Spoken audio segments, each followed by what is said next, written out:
sangue sobre mim me comprou, me restaurou, sem culpa então me tornou. O passado já não mais tem poder, pois novo sou, nele vou viver, posso amar.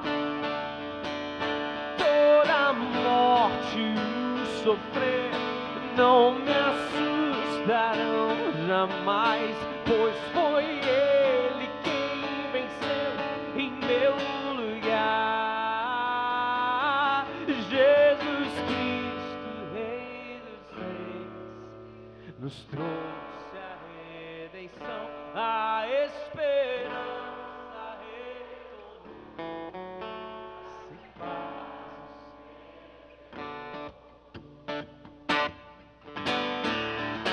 Consegue acompanhar com as palmas assim, ó?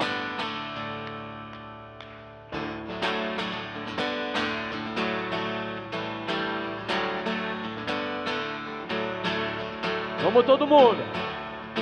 Hoje estou aqui, pois Ele decidiu me amar, e então eu posso livrar.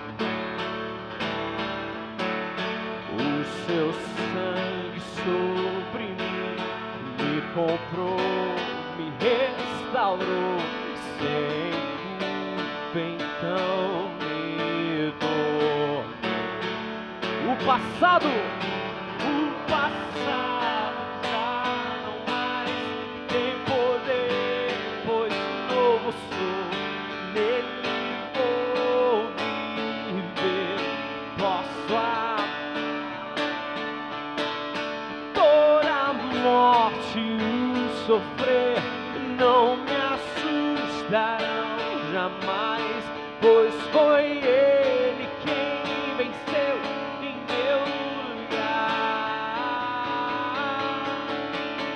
Tudo entregar, vou me render aos seus pés, vou me lançar. Tudo entregar, vou me render aos seus pés, vou me lançar. Tudo entregar, vou me render aos seus pés, vou me lançar. Tudo entregar, vou me render aos seus pés, vou me lançar. Tudo entregar, vou me render aos seus pés, vou me lançar. Tudo entregar, vou me render aos seus pés, vou me lançar. O passado já não mais tem poder, pois novo sou, nele vou viver, posso amar. Toda morte e o sofrer não me assustarão jamais, pois foi Ele quem venceu em meu lugar. E aí, Jesus Cristo, Rei dos Reis, nos trouxe a redenção, a esperança retornou, graça e paz nos revelou. Jesus Cristo, Rei dos Reis, nos trouxe a redenção, a esperança retornou, graça e paz nos revelou. Só a gente, Jesus.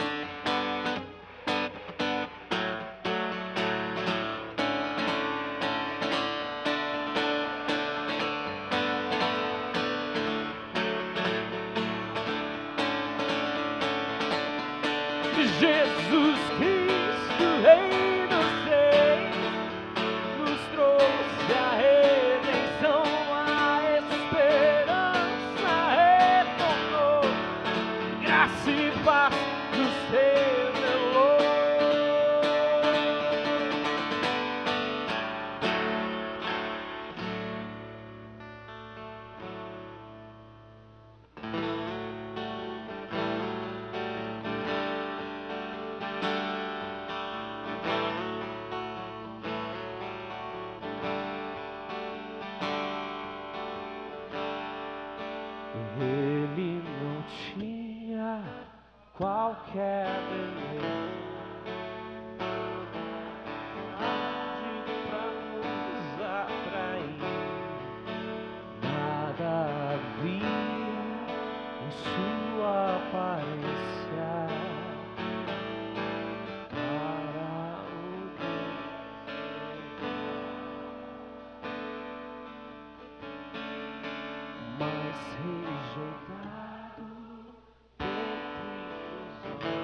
nosso lugar.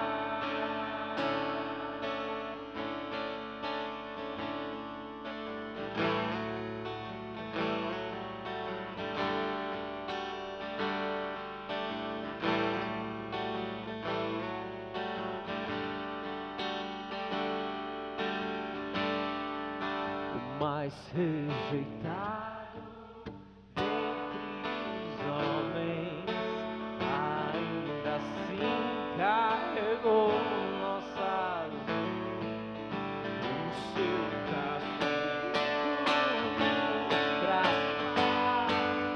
e a esperança não se vai.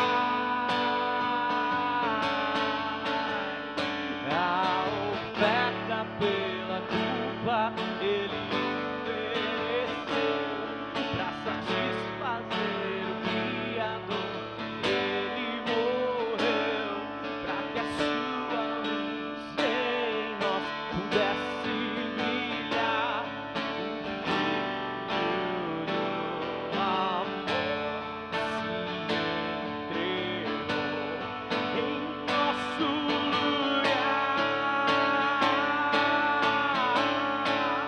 és o Cordeiro que pelos nossos pecados foi esmagado sem dizer uma só palavra.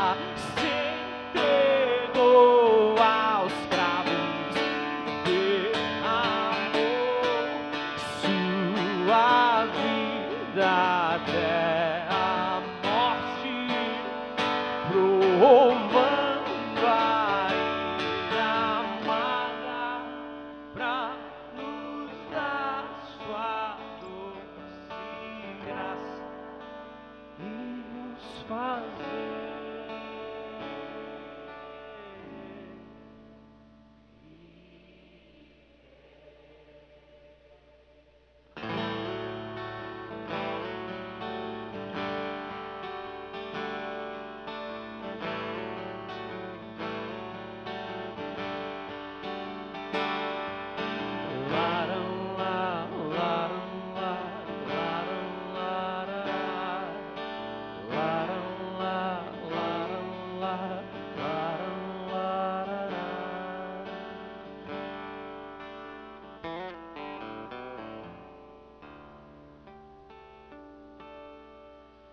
Amém.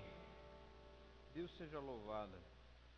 Quando nós cantamos essas coisas, e aí eu tenho que falar agora, desculpa eu estar gastando tempo de você, que você queria ouvir música, falando, mas eu preciso desse tempo. Por quê? Porque eu preciso afinar meu violão. E na afinação, quando o músico está fazendo isso que eu estou fazendo agora, é algo que ajusta as coisas. A nota é dada da maneira correta, a frequência chega nos seus ouvidos de uma maneira harmônica, e o músico precisa fazer isso, ou deveria fazer isso, frequentemente, porque isso torna a canção mais palatável, ou de uma maneira confortável para os seus ouvidos. De maneira análoga, o nosso coração muitas vezes ele está desajustado, também desafinado, também às vezes fora do tom. Não sei como é que foi a sua semana, não sei como é que foi as decisões que você teve que tomar durante o dia, mas às vezes acontece isso com a gente. Um coração desafinado, já aconteceu com você? As canções do povo de Deus, desde Êxodo 15, tem como um dos seus propósitos, isso nós vemos no culto cristão, isso acontece de maneira bela, mas também todas as vezes, fora do culto, como um local como esse, um encontro como esse, em que nós festejamos e celebramos o nome do nosso Senhor, e adoramos a este nome, rendemos glória a Ele, também os nossos corações são afinados de acordo, não com os nossos desejos, não com os nossos próprios pensamentos, mas afinados de acordo com a palavra do Senhor. E quando cantamos, isso acontece de uma maneira maravilhosa, porque os nossos corações ficam afinados. E é assim que a próxima canção vai nos ensinar. É o teu povo aqui presente, todos numa só voz. Olha só que interessante, rendendo glória a Ele. É uma canção que que já nos acompanha há muito tempo. Tivemos a oportunidade, como igreja presbiteriana em Alphaville, também regravá-la. Então, é teu povo.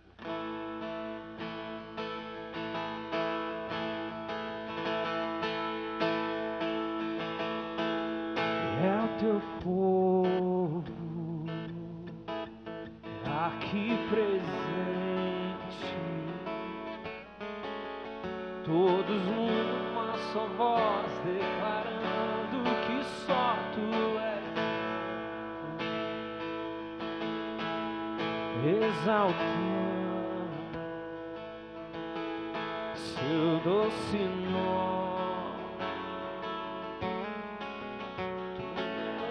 Pela cruz, por teu filho Jesus, pois é santo, sim, é digno de ser adorado, és bondoso, Pai, todas as coisas tu és verdadeiro, Senhor.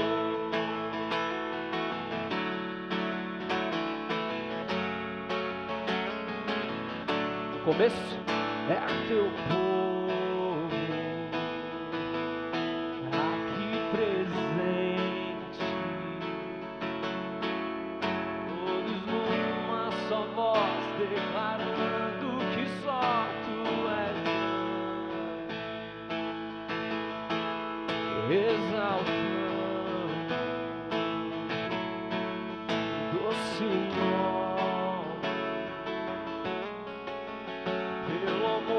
Pela cruz, por teu filho Jesus, pois é santo, sim, és digno de louvor e de ser adorado, és bondoso, Pai querido, dentre todas as coisas tu és verdadeiro, Senhor, pois é santo, sim, és digno de louvor e ser adorado, és bondoso, Pai querido, dentre todas as coisas tu és verdadeiro, Senhor,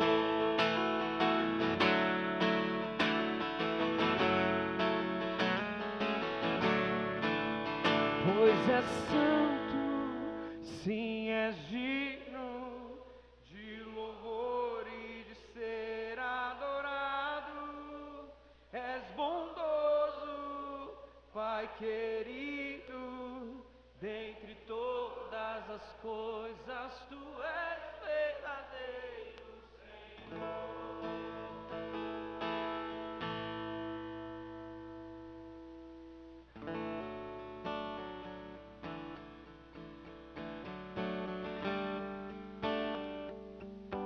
Esse é um hino que tem passado gerações e que exalta a criação do nosso Senhor e também a obra redentora de Cristo Jesus.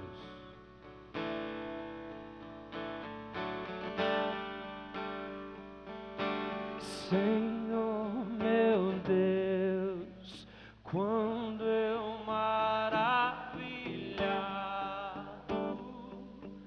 os grandes feitos vejo da tua mão, estrelas, mundos, trovões rolando, a proclamar teu nome, canta minha alma então a ti, Senhor, grandioso és,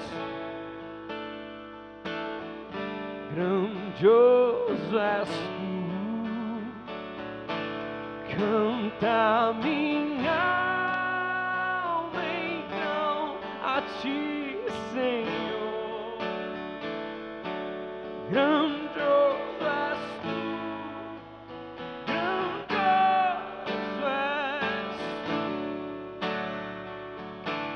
Quando atravesso bosques e florestas, ou vejo a brisa, pássaros cantar, além, montanhas altaneiras,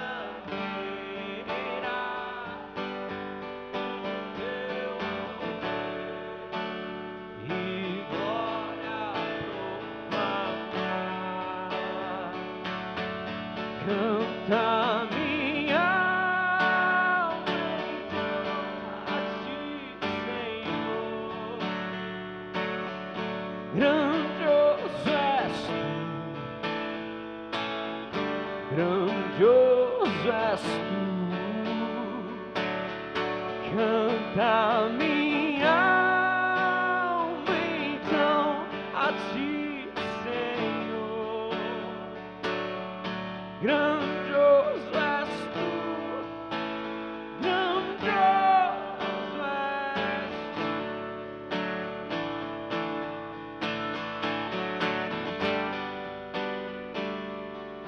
Quando percebo que na cruz maldita por seu amor Jesus morreu por mim e me livrou do jugo do pecado, a libertando o sangue da canta minha alma então a ti, Senhor. Grandioso és tu, grandioso és tu. Canta minha alma então a ti, Senhor. Grandioso és tu, grandioso és tu.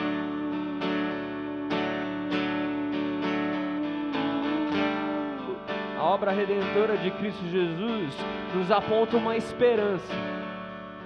E é essa esperança que vamos declarar agora, a uma só voz, assim. Quando afirmar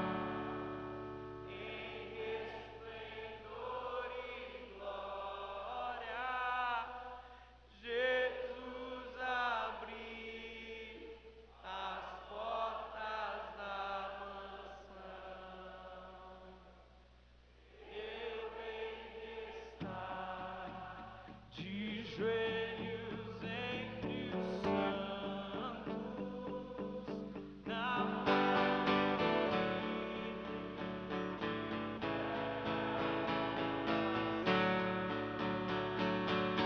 e então cantar eternamente ali. Grandioso és tu, grandioso és tu.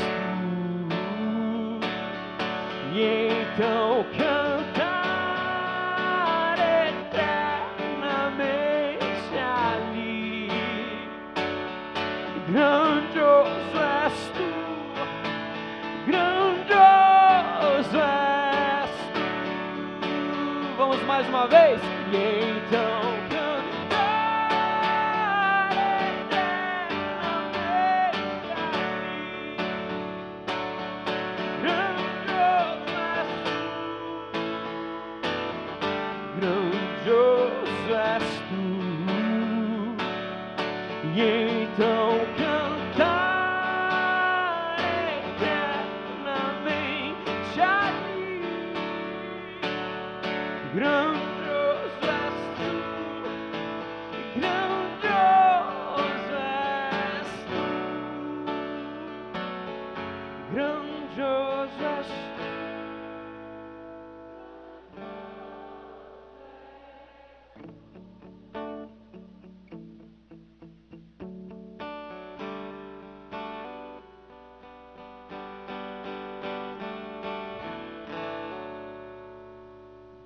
seja louvado. Fazer uma última. O propósito de todo o nosso canto é um só: declarar a obra redentora do Filho. Centralidade em Cristo Jesus é a coisa mais importante na nossa adoração. Esse é um texto bíblico, Colossenses capítulo 1.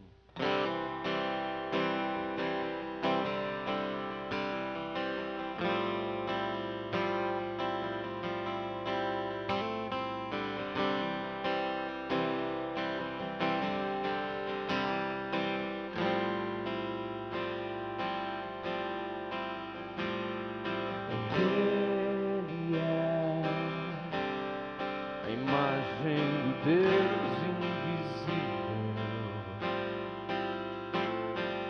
Ele é Senhor sobre a criação, pois nele foram criadas todas as coisas nos céus e na terra, sejam tronos, soberanias,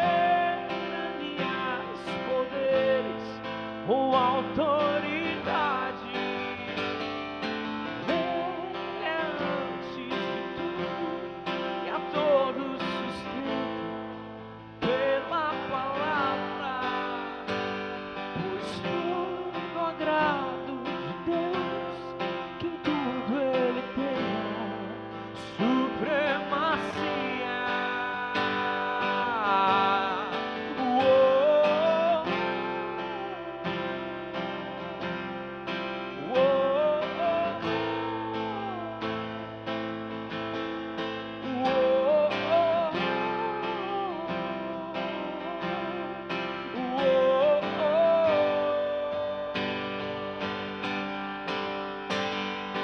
Ele é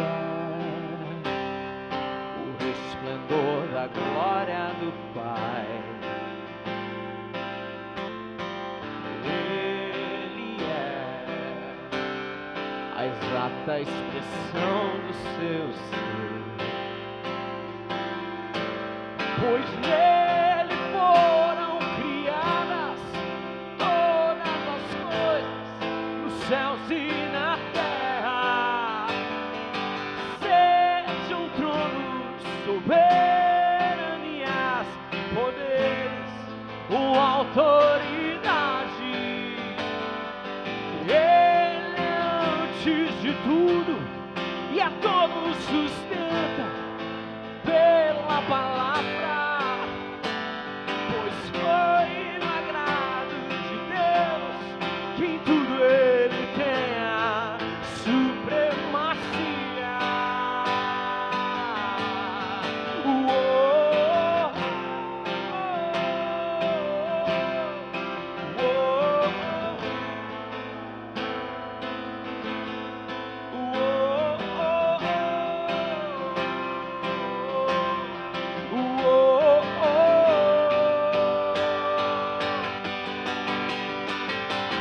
Já não há mais nada que a Ele não pertença. Tudo existe graça. Cantemos sim.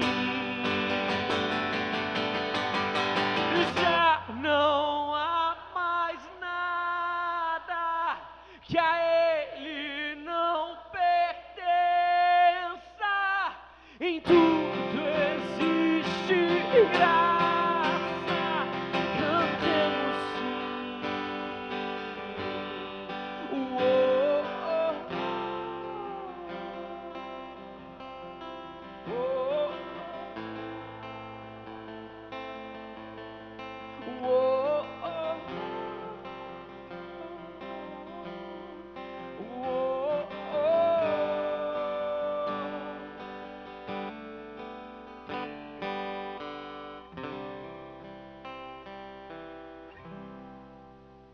Deus seja louvado. Pode sentar, gente.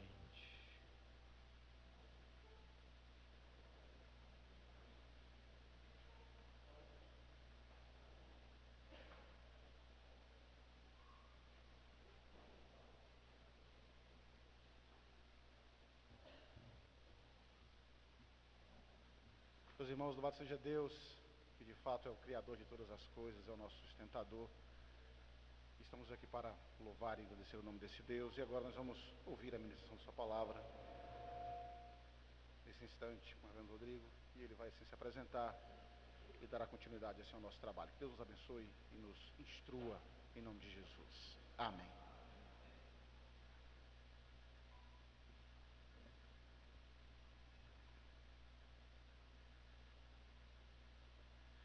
Queridos, boa noite, que alegria poder estar com vocês aqui em Marabá, aqui no estado do Pará, falando um pouquinho também sobre a nossa APECOM, a nossa Agência Presbiteriana de Evangelização e Comunicação. Afinal de contas, esse é um congresso, um tempo idealizado pela nossa agência para te estimular, para te desafiar a partir das Escrituras, a perceber como nós somos chamados por Deus para viver dia a dia um propósito maior do que nós mesmos. Ao longo desse tempo aqui, eu tenho certeza você será ricamente abençoado por tudo o que vai acontecer. Afinal de contas, o que já aconteceu até agora já tem aquecido o nosso coração. Eu já fui aqui devidamente apresentado pelo reverendo Roberto Alencar. Aqueles que não me conhecem, meu nome é Rodrigo Leitão, eu sou executivo da nossa APECOM, sou também pastor lá na cidade de Campinas, a Igreja Presbiteriana Metropolitana, cidade de Campinas, onde também eu leciono em um dos nossos seminários, o Seminário Presbiteriano do Sul. Eu sou casado com a Aline já há quase 20 anos, sou pai do Gael, pai da Helena, e tem sido desafiador para mim ao longo aí das últimas 2 décadas no ministério, poder estar servindo nessa perspectiva da evangelização, da missão, da plantação de novas igrejas, e a gente vai ter um tempinho para poder conversar sobre esses desafios da evangelização para o nosso tempo, ainda durante esse congresso. No domingo pela manhã especificamente eu quero tratar com vocês sobre os desafios, as possibilidades, as oportunidades que nós temos no nosso tempo, com os desenvolvimentos tecnológicos, com as tendências, com as mudanças de comportamento, como que a gente lida e como que a gente evangeliza.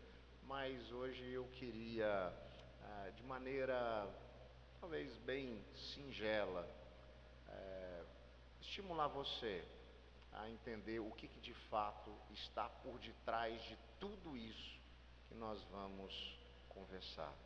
E eu começo te fazendo uma pergunta, talvez a mais objetiva que você possa ouvir. Quem é você? Quem é você? O que te define? Onde está firmada a sua identidade? Nós usamos diversos critérios para definir as pessoas, não é mesmo? A gente pode usar critérios geográficos. Ele vem do norte do país, ele vem do nordeste do país, ele vem do sudeste do país. A gente pode usar critérios físicos. Ela tem muito cabelo, ele tem pouco cabelo. A gente pode usar critérios sociais. Às vezes a gente faz muito isso quando a gente define alguém na nossa mente.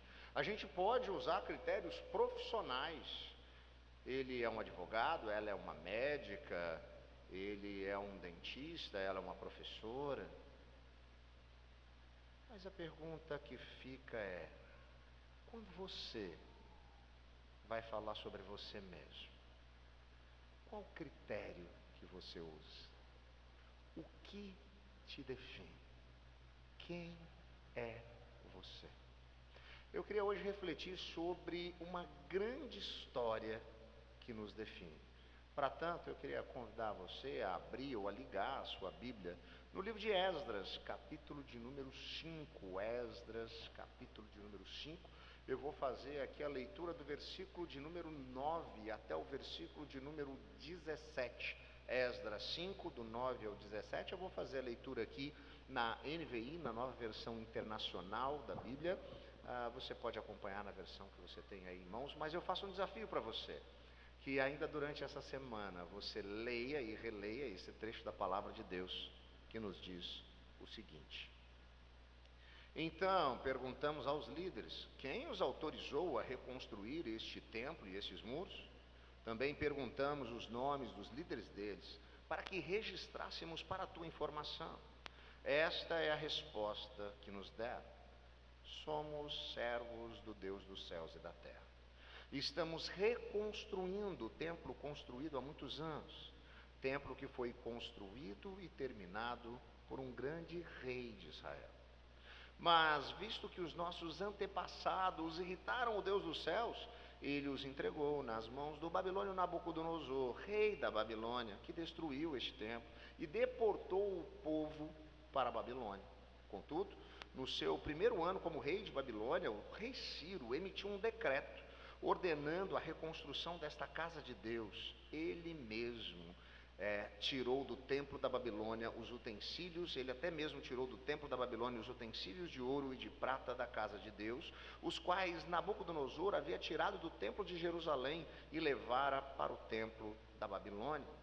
O rei Ciro os confiou a um homem chamado Sesbazar, ao qual tinha nomeado governador, e lhe disse: leve esses utensílios e coloque-os no templo de Jerusalém, reconstrua a casa de Deus em seu antigo local. Então Sesbazar veio e lançou os alicerces do templo de Deus em Jerusalém. Desde aquele dia ela tem estado em construção, mas ainda não foi concluída. Agora, se for do agrado do rei, que se faça uma pesquisa nos arquivos reais da Babilônia, para verificar se o rei Ciro de fato emitiu um decreto ordenando a reconstrução da casa de Deus de Jerusalém, e que o rei nos envie sua decisão sobre o assunto. Oremos, queridos.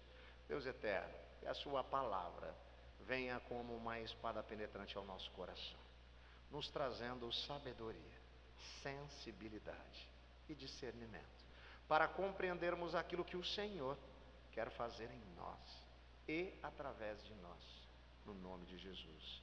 Amém e amém. Graças a Deus. A história do povo de Deus, narrada no Antigo Testamento, é muito conhecida e impactante. Afinal de contas, ela começa com uma grande libertação de um povo que havia sido escravizado por 400 anos.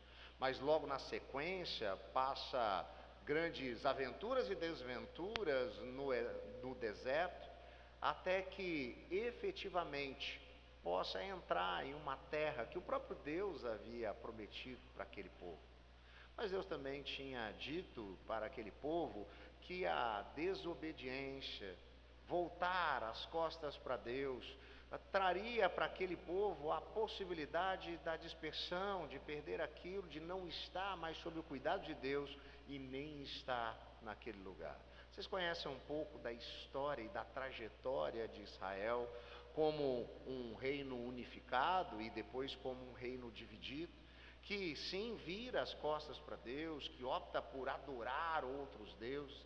A gente vê primeiro o reino do norte, o reino de Israel, sucumbindo e sendo levado novamente para experimentar o cativeiro.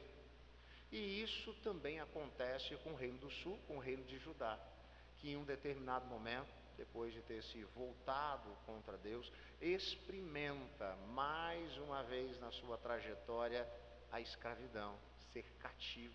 É levado para a Babilônia do poderoso rei Nabucodonosor, mas não antes de ver tudo que ali estava naquela cidade de Jerusalém ser destruído.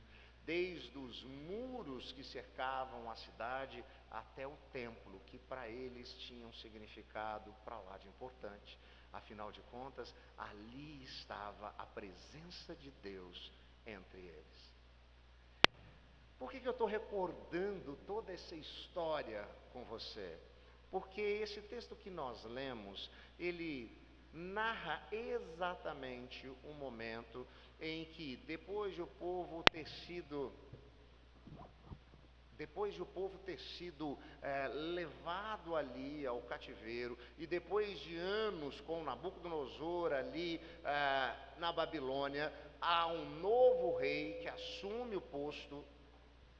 Acho que está alguma coisa com o meu microfone que não está legal, né? Não sei se eu fizer isso aqui, Se vai melhorar, ok. Vamos lá? Ele então, esse povo então, apesar de estar ali cativo, tem uma possibilidade, afinal de contas, agora emerge um novo rei, Ciro, que dá para eles essa possibilidade deles voltarem para a construção do templo. É exatamente isso que eles fazem. Pelo menos para mim aqui está dando muita microfonia, eu não estou conseguindo nem... Ok? Vamos lá, vamos tentar mais uma vez. O que acontece? Eles então têm essa possibilidade de voltar a Jerusalém para a reconstrução do templo e fazem isso, mas com a chegada de novos reis, Xerxes, Ataxerxes, eles vão proibindo essa continuidade até que aquela obra fique inacabada. Há mais uma vez uma mudança no reinado, e agora com o rei Dario, eles percebem uma nova oportunidade de voltar a reconstruir o templo que estava inacabado. É exatamente nesse momento onde eles estão se organizando, se preparando e caminhando para a reconstrução do templo, que alguns informantes chegam até o rei Dario, falando a respeito desse povo lá em Jerusalém, que estava construindo ou reconstruindo um templo. E eles então, para trazer informações corretas ao rei, vão questionar aquelas pessoas: quem são vocês? E o que vocês estão fazendo? É exatamente aí, em Esdras 5, que começa o texto da nossa leitura, o texto que traz essa perspectiva do povo respondendo a esse questionamento: quem são vocês? E fica claro para a gente aqui então, que Deus é aquele que estabelece a nossa identidade. Deus é quem estabelece a nossa identidade. Repare novamente, versículo 11: somos servos do Deus dos céus e da terra, e estamos reconstruindo o templo construído há muitos anos, templo que foi construído e terminado por um grande rei de Israel. Quando eles são questionados a respeito de sua identidade, quem eles são, a resposta é objetiva. Eles apontam para o Deus dos céus, para o Criador de todas as coisas. Eles apontam para aquele que é Senhor e soberano sobre eles. Existia aqui uma clara compreensão a respeito daquilo que definiria de uma vez por todas a identidade deles. Somos servos do Deus dos céus e da terra. É interessante porque isso reflete uma história que é ainda maior. Porque quando nós falamos da humanidade, quando nós falamos da criação, quando nós falamos do ser humano, nós percebemos que aquilo que de fato define a humanidade é ela ter sido criada à imagem e semelhança de Deus. A coroa da criação. É isso que nós, seres humanos, somos. Seres criados de maneira diferente. Não como os animais, não como as belezas naturais, mas dotados de uma capacidade diferente para governar as coisas criadas por Deus, dotados com a capacidade de instruir, de aprender, de restaurar e renovar, dotados com a possibilidade de refletirmos então essa imagem. E é exatamente isso também. Eu acho que é o cabo que está com problema aqui. Se tiver outro, se tiver alguma possibilidade.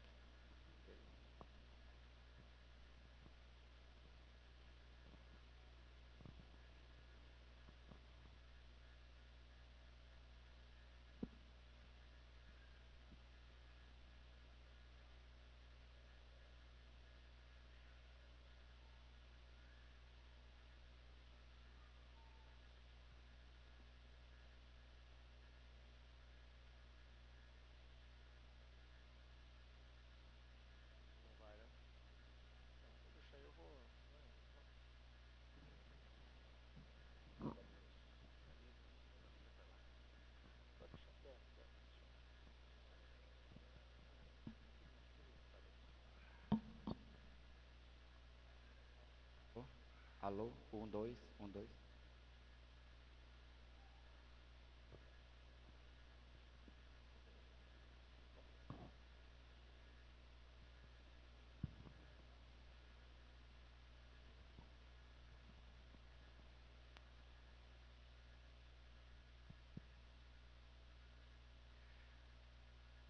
A nossa identidade, da mesma maneira, ela também é estabelecida em Deus. Aquilo que nos define não deveria ser o nosso sucesso ou o nosso fracasso em algumas das atividades que a gente realiza. Muitas vezes nós nos julgamos além ou aquém daquilo que nós realmente somos, porque algumas das nossas atitudes, dos nossos esforços, geraram alguns resultados positivos ou negativos, e a gente passa também a se guiar dentro dessa perspectiva. A gente vive em um momento tenso e complicado, onde a gente às vezes consegue ver mais da vida dos outros por conta das redes sociais, só que nem sempre a gente enxerga o momento difícil e ruim dos outros, mas a gente vê os momentos bons e agradáveis. Você já percebeu como geralmente quando a pessoa vai fazer uma postagem da foto de um prato de comida dela no Instagram, nunca é aquele dia que ela está comendo aquele feijão com arroz mais ou menos, né? Geralmente o prato que vai para o Instagram, ele é de alta gastronomia, né? É aquela culinária alto padrão. E aí você está lá, comendo aquele seu pão de queijo mirradinho, né? Eu sou mineiro, viu, gente? Pão de queijo é uma coisa que acompanha. Você está lá e você passa a olhar para aquela pessoa acreditando, olha só como que ela está vivendo a vida dela, olha só como eu estou vivendo a minha vida. E aí a gente começa a colocar a nossa identidade nessas perspectivas, nessas comparações. Às vezes a gente começa a olhar para nós mesmos, como eu disse, aquém daquilo que nós somos. Mas o contrário é verdadeiro. Às vezes a gente está vivendo um bom momento na nossa trajetória, por uma série de razões, Deus tem nos abençoado, e aí a gente passa a olhar para nós mesmos, para os nossos resultados, e nos enxergarmos além daquilo que nós somos. Nós não percebemos ali muitas das nossas falhas, como se isso fosse para nós um ponto certo. Deus é aquele que estabelece a nossa identidade. Aquele povo entendia aquilo. A criação nos mostra isso, como a humanidade é criada à imagem e semelhança de Deus. E aquilo que nós fomos feitos em Jesus Cristo também nos ajuda a perceber agora que aquilo que nos define não são os nossos erros e os nossos acertos, não é o nosso sucesso ou o nosso fracasso, mas aquilo que nos define é o fato de nós termos sido feitos em Cristo Jesus, novas criaturas, filhos de Deus. Isso faz toda a diferença. Quem estabelece a nossa identidade? Deus estabelece a nossa identidade. Mas o texto continua, versículo 12: mas visto que os nossos antepassados irritaram o Deus dos céus, ele os entregou nas mãos do babilônio Nabucodonosor, rei da Babilônia, que destruiu este templo e deportou o povo para a Babilônia. E aqui a gente aprende uma segunda coisa, que a humanidade se rebela contra Deus e ela sofre as consequências, e isso é uma constante. Aquele povo tem plena consciência do que eles experimentaram. Os nossos antepassados irritaram ao Deus dos céus. Eles fizeram de maneira diferente daquilo que Deus tinha direcionado para que eles fizessem e vivessem. E eles então foram deportados para um outro lugar. Eles deixaram de poder aproveitar e experimentar tudo aquilo que tinha sido preparado da parte de Deus para eles, naquela terra que lhes fora prometida. E como eu disse, isso aqui também remete a uma história maior. Porque é exatamente isso que a humanidade fez. Ao optar por virar as costas para Deus, ao optar pela autonomia, por fazer as coisas do seu jeito e não do jeito de Deus, ao optar por se tornar a sua própria divindade, dando espaço para aquilo que nós chamamos de pecado, a humanidade experimenta o caos, a dor, o sofrimento, a morte. Passa a viver distante daquilo que ela foi criada para viver, nessa conexão com aquele que estabelece a sua identidade. São más notícias, são péssimas notícias que trazem consequências. Por quê? Porque ainda que a gente pense na possibilidade de resolver, de tentar fazer algo pelos nossos esforços, é impossível. As consequências estão estabelecidas. Não há nada que a gente possa fazer para resolver essa situação. Como aquele povo que estava cativo, preso, agora subjugado por uma outra nação, nós também nos percebemos cativos, presos, e eu vou além, mortos em nossos delitos e pecados, incapazes de encontrar qualquer caminho de volta. Eu sei, às vezes a gente conta pra gente algumas falácias, né? A gente gosta de contar algumas mentiras do tipo: ah, mas eu não sou tão mal assim, eu até que faço coisas boas. E aí a gente até busca aquela nossa melhor performance comparada a outras pessoas para que a gente possa se sentir bem, né? A gente sempre fez isso a vida inteira. Quando a gente chegava em casa e a gente precisava contar para o pai e para a mãe, né, que a gente tinha ido mal na prova de matemática, a gente tinha ali uma estratégia ótima, né? A gente chegava e dizia: pai, mãe, eu tirei 2 na prova de matemática, mas a sala inteira foi mal, né? Não é assim que a gente fazia? Tem uma estratégia melhor ainda, né? Quando você chegava lá e dizia assim: pai, mãe, eu tirei 2 na prova de matemática, mas o Beto, sabe aquele meu amigo, o Beto tirou 0, né? Pelo menos eu tirei 2, ele tirou 0, né? É ruim de matemática, né, Beto? Por quê? Porque a gente procura alguém que em determinada esfera, área da vida, tem uma performance inferior que a nossa, para a gente olhar para aquilo e acreditar que nós somos bons.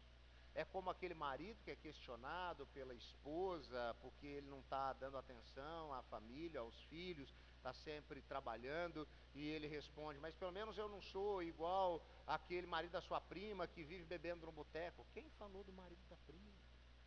Mas o que ele está fazendo? Ele está tentando encontrar alguém, né? Alguma coisa para que ele possa parecer superior. O grande problema aqui é que o padrão de bondade de Deus é o próprio Deus. Eu e você nunca vamos atingir esse padrão. Até as nossas tentativas de coisas boas não passam de uma extensão do nosso egoísmo. Eu lembro de um dia desses, de sábado à tarde, estar assistindo televisão e estava passando no programa uma história bem bonita de uma jovem que fazia um trabalho em uma comunidade carente, ajudando algumas crianças. E então lá pelas tantas perguntaram para ela por que ela fazia isso. Ela respondeu com muita sinceridade: eu faço isso porque eu me sinto bem. É verdade. Quando ela deixar de se sentir bem, ela vai deixar de fazer, porque até as nossas boas ações não passam de uma extensão do nosso egoísmo. O profeta Isaías, ele é mais enfático, né? Ele diz que os nossos atos de justiça, não os nossos pecados, os nossos atos de justiça são como trapo de imundícia. Trapo de imundícia, você sabe, é o pano que a mulher usava para conter a menstruação. Então o profeta está dizendo o seguinte: o melhor que eu tenho para oferecer para Deus é absorvente usado. É exatamente essa expressão que está lá na Bíblia. Por quê? Porque nós não somos. Nós nos rebelamos contra Deus e mergulhamos no caos.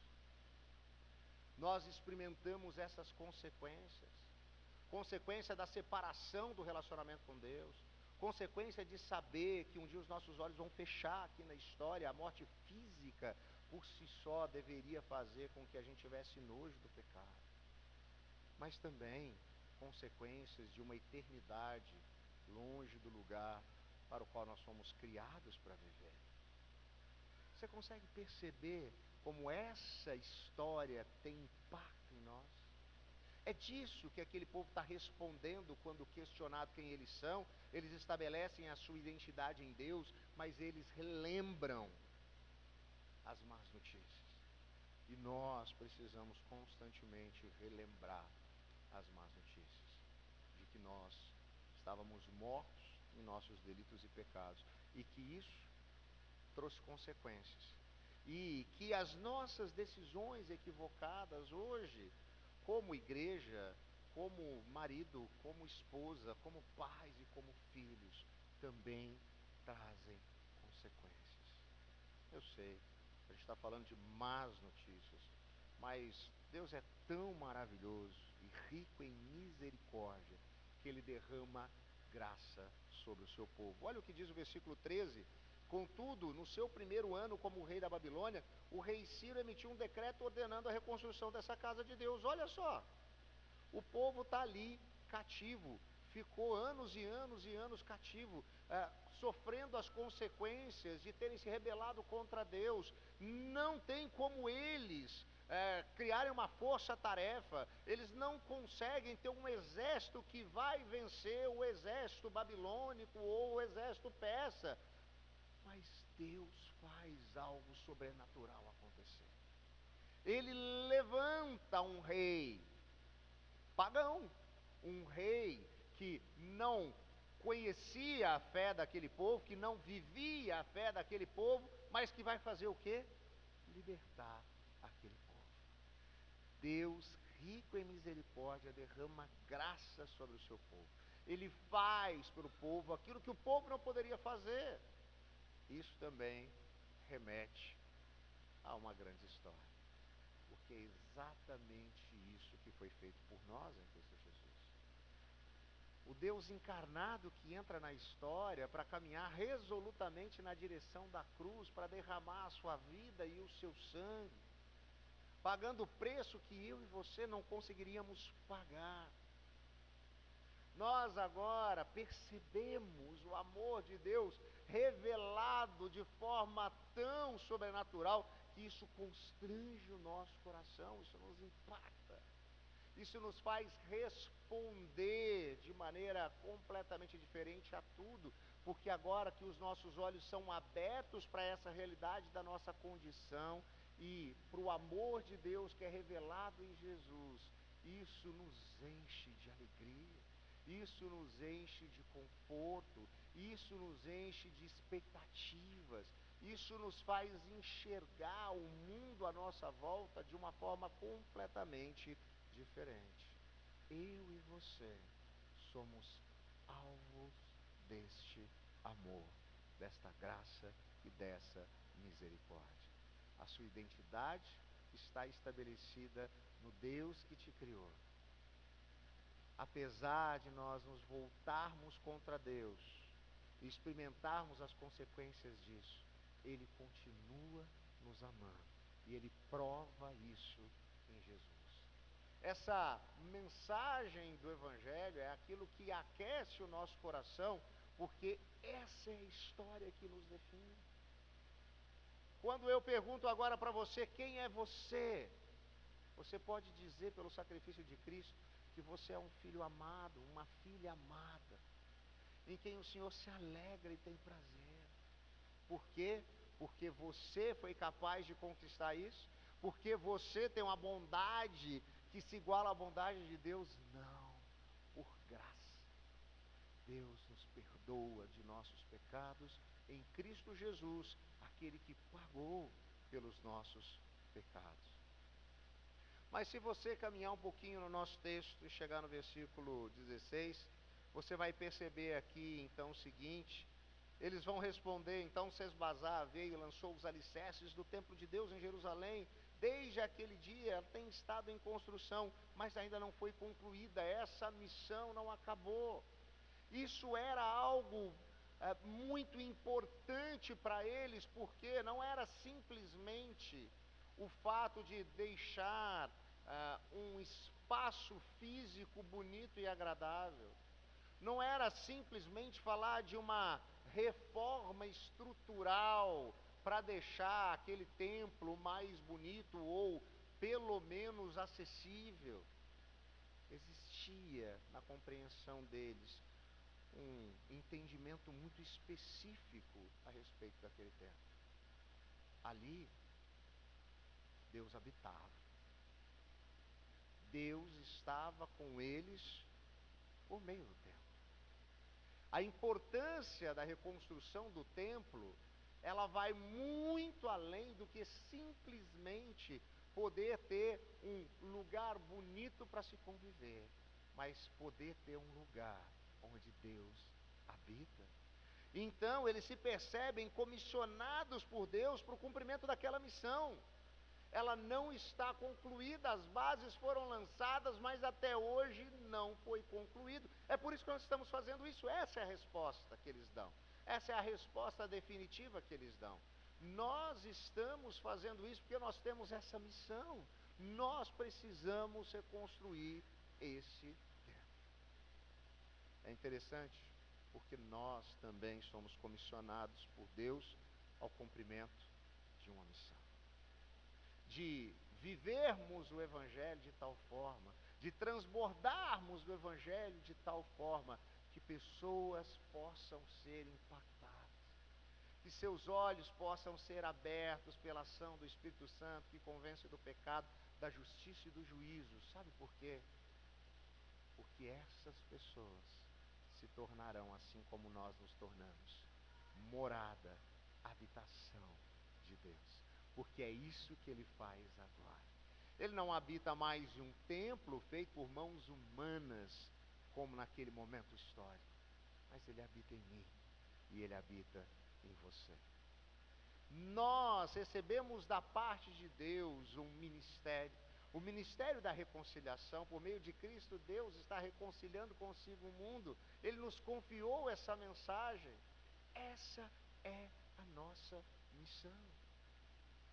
Transbordarmos do Evangelho em todo o tempo, aonde Deus tem nos levado e tem nos colocado, viver de fato para a glória de Deus de maneira efetiva, em todo o tempo e em todo lugar, de maneira que nós possamos fazer Deus sorrir. Eu me lembro de um filme bastante antigo, chamado Carruagens de Fogo. Se você der uma risadinha, você entregou a sua idade. Que conta a história de um medalhista olímpico, campeão, corredor, chamado Eric Liddell, que foi medalhista nas Olimpíadas de Paris em 1924, filho de missionários presbiterianos, viria a se tornar um missionário presbiteriano. E tem um momento muito interessante no filme, porque ele é questionado por sua irmã por que ele corre. Então ele responde para ela: Deus me fez veloz com um propósito, e quando eu corro, Deus sorri. Quando nós cumprimos a nossa vocação, Deus sorri. Ele nos chama ao cumprimento de uma missão. Deus precisaria de mim e de você para o cumprimento dessa missão? De maneira nenhuma. Ele poderia enviar miríades de anjos para poderem cantar as verdades do Evangelho, e as pessoas com certeza ficariam espantadas e impactadas. Mas Ele decidiu nos trazer para junto dessa missão, nos comissionando a transbordar dessa grande história. É isso que o Evangelho faz. Ele transborda de nós. Ele constrange de tal maneira o nosso coração, que ele nos leva a enxergar o mundo em uma nova perspectiva. E a maneira como nós vivemos evoca perguntas para que sejam respondidas com o Evangelho. A maneira como nós vivemos o nosso dia a dia, das nossas atitudes mais corriqueiras, as coisas mais complexas que nós fazemos. tudo aquilo que nós fazemos agora traz um impacto efetivo. Porque nós não estamos fazendo isso para conquistar o amor de Deus, mas estamos fazendo em resposta ao amor com o qual nós já fomos amados por Deus. E ainda que nós vivamos aqui as lutas, as dificuldades, os desafios próprios do nosso tempo, os nossos olhos podem estar fitos na eternidade. Nós agora entendemos que a morte, por exemplo, não é o fim, mas talvez seja só o começo. Parafraseando o escritor irlandês C.S. Lewis, as nossas aventuras aqui talvez sejam apenas a capa e a primeira página do livro da nossa verdadeira história que ecoa na eternidade. Essa é a compreensão daquilo que nos define. Esse entendimento muda a nossa maneira de viver. Esse entendimento nos leva a enxergar as coisas de uma forma completamente diferente. Que nesses dias você possa ser desafiado pela palavra de Deus, a perceber que Deus tem nos comissionado a viver essa missão. Enquanto discípulos e discípulas de Jesus, não se apegue a simplesmente ter um endereço no céu, mas entenda que Deus tem nos chamado para viver em uma nova perspectiva. Eu volto então à minha pergunta inicial. Quem é você? O que te define? Onde está firmada a sua identidade? Lembre-se, em Cristo, Deus te vê como um filho amado, como uma filha amada, em quem Ele se alegra. O que tem te afastado de Deus? Quais erros, falhas e pecados têm roubado a sua verdadeira alegria? Talvez você tenha chegado aqui essa noite e vindo participar desse congresso com o coração abatido, um tanto quanto desanimado, por conta de escolhas, decisões e opções que você tem feito e que você tem percebido claramente tem te afastado de Deus. Traga à sua mente o que tem te afastado de Deus. Agora, lembre-se, Jesus pode fazer novas todas as coisas. Ele pode te transformar. Ele age com graça e verdade. Como tem sido o seu momento de vida? Adversidades e lutas são uma realidade? Lembre-se, as misericórdias do Senhor se renovam sobre você a cada manhã. Ele faz nova todas as coisas e nos permite experimentar a sua graça e a sua misericórdia. Assim como aquele povo que não merecia, viu sobrenaturalmente Deus levantar uma possibilidade de libertação. Assim como nós que estávamos mortos em nossos delitos e pecados, vimos em Cristo Jesus uma possibilidade de redenção. Você já percebeu que ao seu redor existem pessoas perdidas, sem identidade, buscando obstinadamente significado para a existência, acreditando que talvez o dinheiro, o sucesso ou relacionamentos vão trazer plenitude de vida? Lembre-se, Deus lhe confiou o ministério e a mensagem da reconciliação. Pregue o Evangelho todo o tempo, com atitudes e palavras. Transborde do amor de Deus. Que nesses dias você possa ser preparado, capacitado para poder fazer isso com alegria, com eficácia, para a glória de Deus, para a edificação da igreja, para a expansão do reino. Quero convidar você nesse momento a curvar a sua cabeça, a fechar os seus olhos. Quero orar pela sua vida. Deus eterno, muito obrigado, Pai. Muito obrigado pelo seu cuidado constante. Obrigado porque o Senhor é quem estabelece a nossa identidade. Muitas vezes nós nos frustramos ao olhar para a nossa própria vida, para os nossos erros, para as nossas falhas, e nos percebemos aquém daquilo que nós somos. Outras vezes, por um orgulho hipócrita e egoísta, nós nos percebemos além daquilo que nós somos, achando que somos capazes de realizar todas as coisas. Mas aquilo que nos define não é o nosso sucesso nem o nosso fracasso. A nossa identidade é definida pelo Senhor. E em Cristo Jesus, nós que não éramos justos, fomos feitos justos, Pai. Nós fomos justificados e nos tornamos filhos amados em quem o Senhor se alegra. Por isso nós agradecemos. Cuida, Deus, do nosso coração. Nos ajude diante dos nossos erros e falhas, das inclinações do nosso coração que é enganoso.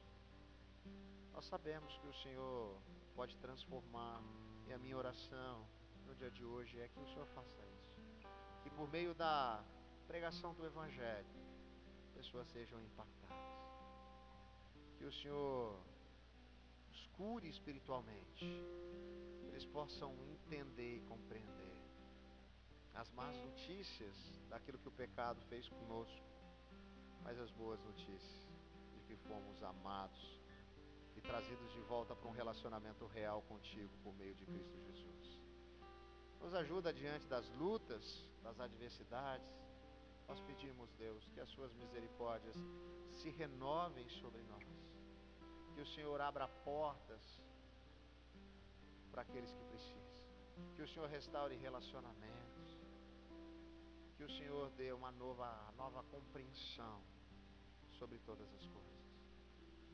E que o Senhor nos dê um profundo senso de amor para com aqueles que estão à nossa volta e que carecem dessa mensagem. Que nós possamos transbordar do Evangelho em todo tempo, em todo lugar, para a honra e glória do Seu nome. Nós oramos, Deus, agradecidos, no nome de Jesus. Amém, amém, graças a Deus.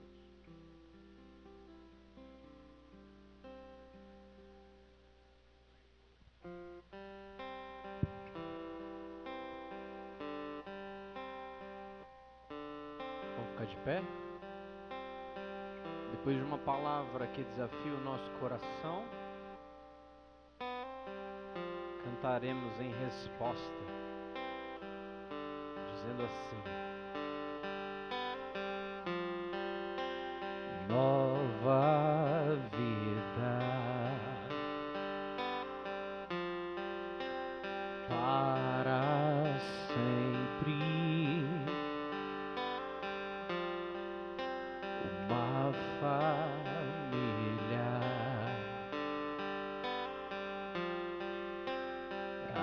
alegria.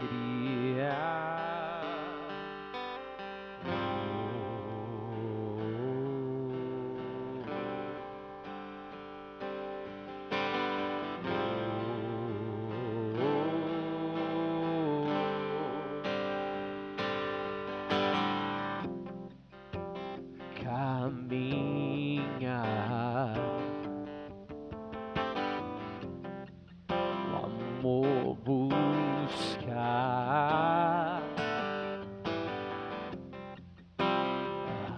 aprender, a luz brilhar, saber que a gente pode crescer,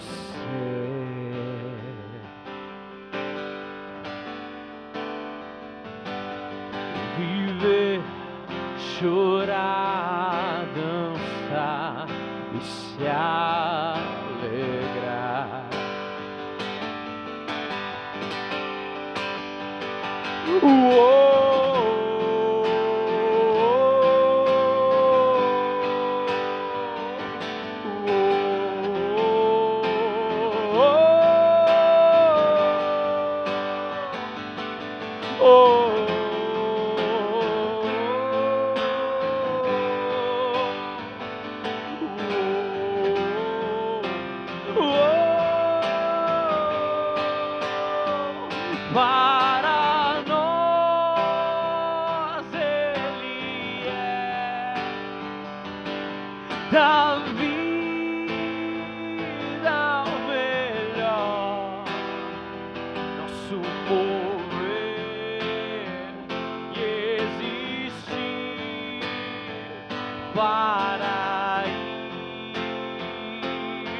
só a Ele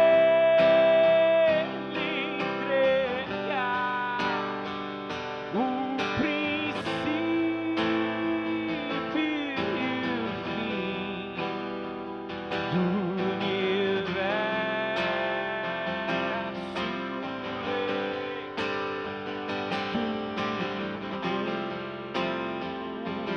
Do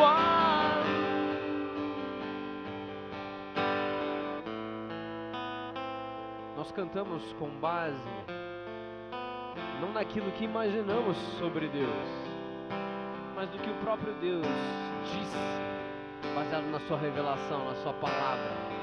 E assim continuaremos a cantar, alimentando os nossos corações com a verdadeira esperança, até que Ele venha.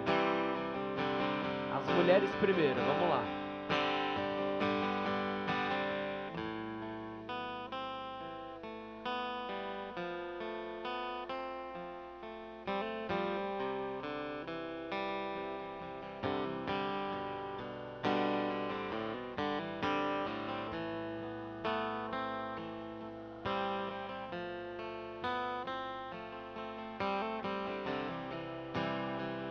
As mulheres continuam e os homens se juntam.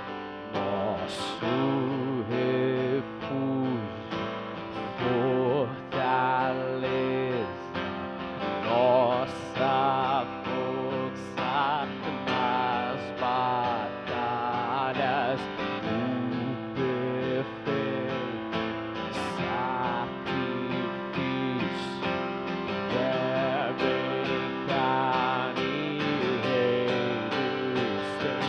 nosso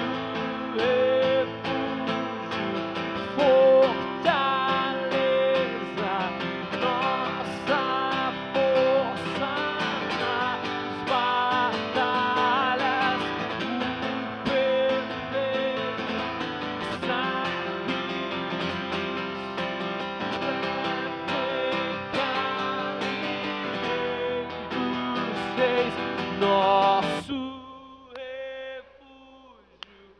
fortaleza, nossa força nas batalhas, o perfeito sacrifício, nosso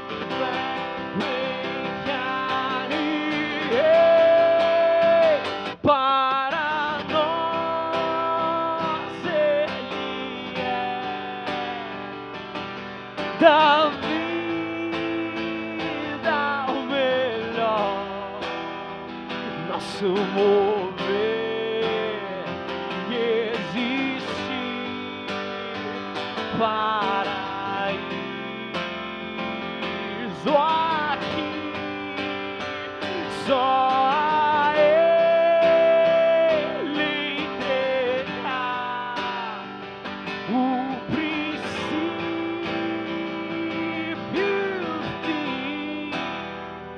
do universo,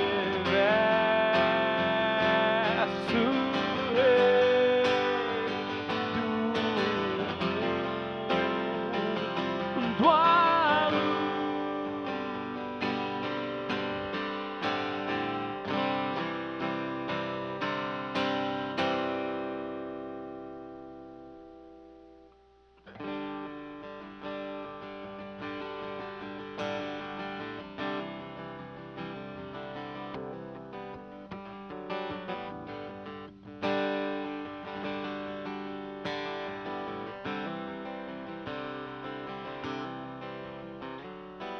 Ele exaltado, o Rei exaltado no céu. Ele exaltado, seu nome louvarei. Ele é o Senhor. Sua verdade vai sempre reinar. Terra e céu glorificam seu santo nome. Ele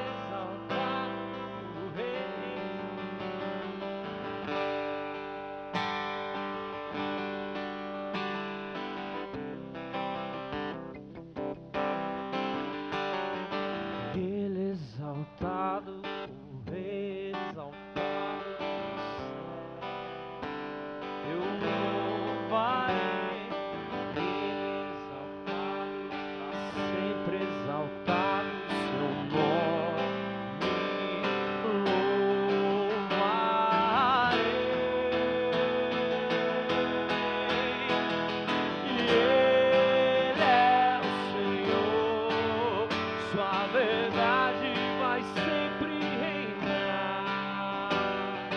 Terra e céu glorificam seu santo nome. E ele exaltado, o Rei exaltado no céu.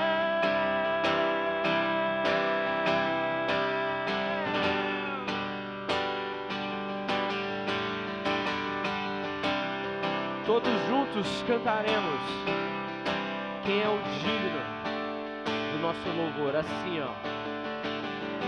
Ele é o Senhor, sua verdade. Terra e céu glorificam seu santo nome. Ele é o Senhor, sua verdade vai sempre reinar. Terra e céu glorificam seu santo nome. E ele exaltado, o Rei exaltado no céu. E ele exaltado, o Rei exaltado no céu. E ele exaltado.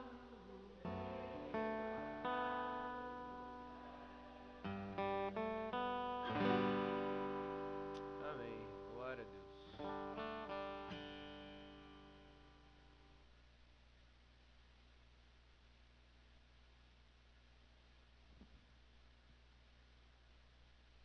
De sentar.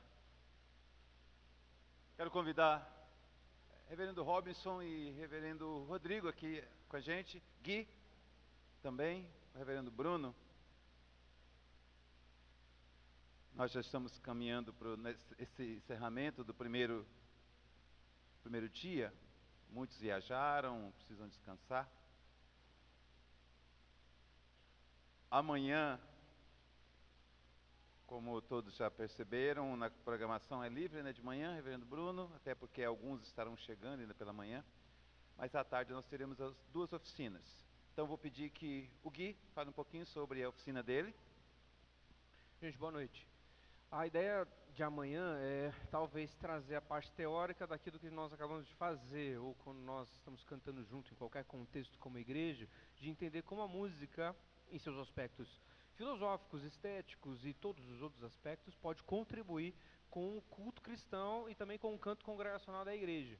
Então é um pouco do que nós fazemos como pastores lá na Igreja Presbiteriana Alphaville e também na contribuição que nós temos como Projeto Sola, com composição de canções e pensando toda essa área musical que é tão importante e talvez uma parte considerável também do culto cristão para a capacitação. Então, se você tem interesse nessa área, serve nessa área, está diretamente ou indiretamente envolvido com a área do culto cristão, né, servindo em alguma das áreas, eu não estou falando só de gente que é da banda, de música, mas também você que trabalha nas áreas diversas do culto cristão, seja ali numa projeção, seja no som, na tecnologia ou qualquer outra área, você também é convidado para entender cada vez mais como que essa relação acontece, a música a serviço do culto.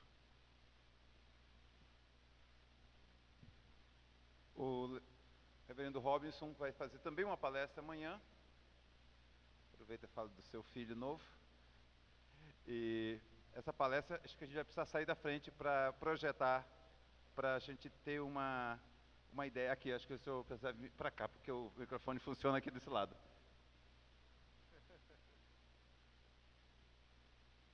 Olá, queridos irmãos, graça e paz. Amém? Bom estar aqui. Eu estive em Marabá em 1989. Você imagina como era diferente. E eu fiquei surpreso de ver como a cidade cresceu e mais surpreso ainda de conhecer gente que eu tenho conhecido desde que cheguei hoje pela manhã. Então, para mim é uma grande alegria estar aqui junto com esses queridos irmãos, sendo recebido pelo pastor Bruno e revendo queridos colegas pastores que estão aqui. Eu terei 2 oportunidades amanhã. Uma à tarde que eu vou falar sobre isso. e essa imagem está desfocada de propósito, porque ela serve para todos nós nos encaixarmos nela, porque o tema da minha oficina será saúde integral, corpo e alma em equilíbrio para a glória de Cristo. A ideia é que a gente entenda como a gente precisa estar espiritualmente, mentalmente, emocionalmente, fisicamente, inclusive, e também nos nossos relacionamentos, devidamente equilibrados para dar um testemunho autêntico e cheio de autoridade do Senhor Jesus Cristo, ou sobre o Senhor Jesus Cristo. Eu gostaria de dizer para você que você não precisa ser perfeito para falar de Jesus, porque perfeição do lado de cada eternidade é impossível, mas você precisa estar inteiro, mesmo sendo alguém fissurado pelo pecado. E isso é fruto da restauração de Deus na vida da gente, no nosso corpo, na nossa alma, nas nossas emoções, na nossa mente, na maneira como pensamos, nas motivações que temos, nos relacionamentos que mantemos e também na convivência com Deus e no relacionamento com Deus. Não vai ser nada teórico, pelo contrário, eu gostaria de dar algumas dicas práticas de como você fazer isso, mesmo que você não esteja precisando de nenhum tratamento, de nenhum aconselhamento assim específico por algum problema que você esteja passando. E eu quero convidar particularmente os colegas pastores e líderes, presbíteros que estão aqui, líderes de sociedades internas, forças de integração, porque vocês são fundamentais para não apenas se ajudarem, mas também ajudarem outros a terem essa visão equilibrada. Eu vou falar na primeira oficina, não é isso, reverendo Roberto? O reverendo Bruno. E depois o Gui vai falar, porque aí você participa das duas, você não tem que fazer opção entre uma e outra, né? Não é isso? A ideia é essa? Então eu falo primeiro, dou uma descansadazinha na voz, ele fala depois, e aí à noite eu vou falar, pregar a palavra de Deus, assim como o reverendo Rodrigo falou, sobre duas histórias que são trazidas, e eu não estou fazendo merchandising do livro não, é só mera coincidência, que são trazidas nesse livro, na terceira temporada desse livro chamado Quatro Olhares, que saiu agora pela Thomas Nelson, e que é uma harmonia dos quatro evangelhos, Marcos, Mateus, Lucas e João. E nessa terceira temporada, porque eu fiz como se fosse um streaming, tem duas histórias, de um religioso que não sabia o caminho do céu, e de uma pecadora que tinha certeza de onde Deus poderia ser encontrado. E essas duas histórias estão aqui, eu vou transformá-las em sermões, porque de fato elas eram originalmente sermões que eu preguei na igreja lá em Tambaú, e que depois se transformaram nesse livro, que inclusive está à disposição para você ali atrás também. Então isso vai ser à noite, e eu gostaria de fazer um convite para você. E eis aqui o desafio, eu já estou pregando, né? Pregador é assim, né? Você já começa a fazer convite, daqui a pouco eu faço um apelo. Deixa eu dizer uma coisa, não venha sozinho. Não venha sozinho. Um dos objetivos da APECOM não é somente capacitar você como cristão a evangelizar e comunicar o evangelho, mas também evangelizar e também comunicar o evangelho. Então, sabe aquele seu amigo, sabe aquele seu familiar que ainda não conhece o Senhor Jesus? Eu tenho certeza que amanhã à noite ele vai ouvir uma exposição sobre como Jesus salva pecadores e religiosos nas suas dificuldades de encontrar o caminho de salvação. Então venha com alguém, convide alguém para estar com você, colega de trabalho, familiar, amigo, e esteja aqui com você à noite. Então vamos ter 2 encontros amanhã e vai ser uma grande alegria estar aqui com vocês. Estou gostando demais do calor de Marabá. Mas já comi um peixe que o pastor Bruno nos levou para comer hoje, um tucunaré. Rapaz, misericórdia, só a graça de Jesus. Amanhã a gente vai estar junto, se Deus quiser. Então nós já temos 2 falas, 3, né? Mais as 2 palestras, a música a serviço do culto e aqui estava projetada. Reverendo Rodrigo, no domingo pela manhã tem uma outra fala para a gente que será extremamente importante.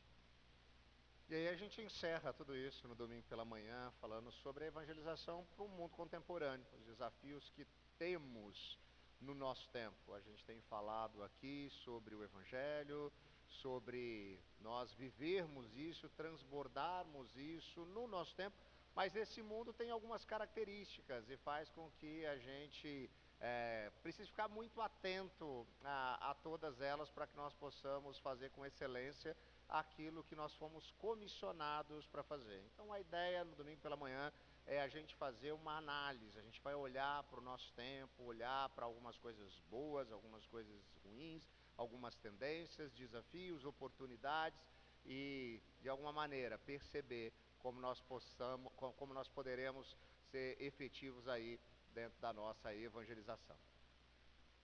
Obrigado. Reverendo Bruno.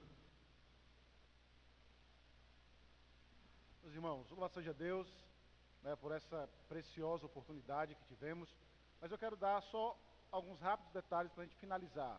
Lembrando, os irmãos que estão hospedados lá na igreja, que vão fazer a alimentação na igreja. Josi, levante a mão. Josi, está vendo ali a Josi? Procure a Josi. Se você não fez sua inscrição ainda, faça sua inscrição. Nos ajude nesse caso, porque toda para essa organização, para esse trabalho. Lembrando que aqueles que já estão hospedados lá na igreja, café da manhã, amanhã a partir das 7h30, tá? Então, como não vai ter programação, então o café da manhã vai ficar por ali, você vai tomar, mas logo depois as irmãs vão recolher para providenciar o almoço, tá? Almoço meio-dia e a partir das 14h, então nós teremos as oficinas, elas vão se iniciar a partir das 14h lá no templo da nossa igreja. Então, os cultos, como hoje e amanhã à noite, aqui no auditório, e sábado à tarde, as oficinas, e domingo pela manhã, lá no templo da Igreja Presbiteriana Filadélfia, tá? Então, nós contamos aí com a participação dos irmãos. Qualquer dúvida, nos procure, mande mensagem, nós estaremos aqui para auxiliar. Davi, levante a mão, Davi. Olha o Davi, ele que está responsável pelos livros ali atrás do Dr. Robson. Então procure o Davi, tenho certeza que vai ser uma leitura agradabilíssima e você vai se deliciar nessa leitura desse livro, tá? Então procure o Davi e consiga o seu livro. Pastor Bruno, só porque o senhor fez o merchandising, esse aqui exemplar é seu. Deus abençoe você. Muito obrigado. Se você fizer propaganda, leva o seu também. Olha aí, já ganhei o meu. Então, meus irmãos, que Deus abençoe. Então, eu espero os irmãos amanhã, a partir das 14h, lá no templo da Igreja de Filadélfia, onde nós vamos ter as nossas oficinas, tá? Então, vamos colocar em pé. Pastor Antônio, quero convidar o pastor Antônio a fazer oração, encerrando, e aí, depois da oração, nós estamos encerrados. E lembrando que, como foi dito, nós teremos as palestras, as oficinas em horários diferentes. Vamos ter a primeira oficina, aí um intervalo para um delicioso lanche que está preparado para vocês que vão participar. Logo após, retornamos e participaremos da segunda oficina, tá? Então, Deus abençoe. Quero pedir ao pastor Antônio que faça oração, já encerrando este momento. Oremos. Ó Deus Santo, Deus de graça, amor e bondade, nós te agradecemos, Senhor, por esse momento tão precioso que o Senhor proporcionou ao teu povo, de te adorar, de ouvir a tua palavra. E agora pedimos, ó Deus, que o Senhor continue a derramar da tua graça e amor sobre nós, nos ajudando, Senhor, a voltar os nossos ouvidos e corações ao Senhor, durante esses dias que estaremos sendo preparados pelo Senhor para te servir melhor, ó Pai. Ajuda-nos, Senhor, capacitando-nos com teu Santo Espírito, para que possamos, ó Deus, proclamar o teu Evangelho ao mundo, Senhor. Te agradecemos por essa noite, pedimos tua graça e bênção sobre nós, agora que vamos descansar, que o Senhor leve cada um de volta para os seus lares, para o lugar onde estão hospedados em paz, debaixo da tua bênção e graça, ó Pai. E abençoe, Senhor, que amanhã possamos ter um dia guardado pelo Senhor e cheio da tua presença e graça, ó Pai. Que o Senhor continue conosco, abençoando-nos e guiando-nos, ó Pai, a tua palavra, para que possamos, ó Deus, obedecê-la segundo a tua boa vontade. É a nossa oração, ó Pai, no nome santo e bendito de Jesus. Amém. Amém. Amém. Meus irmãos, sabe outro detalhe? Do lado dos livros do pastor Robson também tem uma outra mesa com livros que tem uma finalidade, que é a construção de igreja. Então procure lá, veja com os irmãos, adquira os livros e ajude nessa obra, tá? Então, Deus abençoe, nos dê uma noite de paz, em nome de Jesus.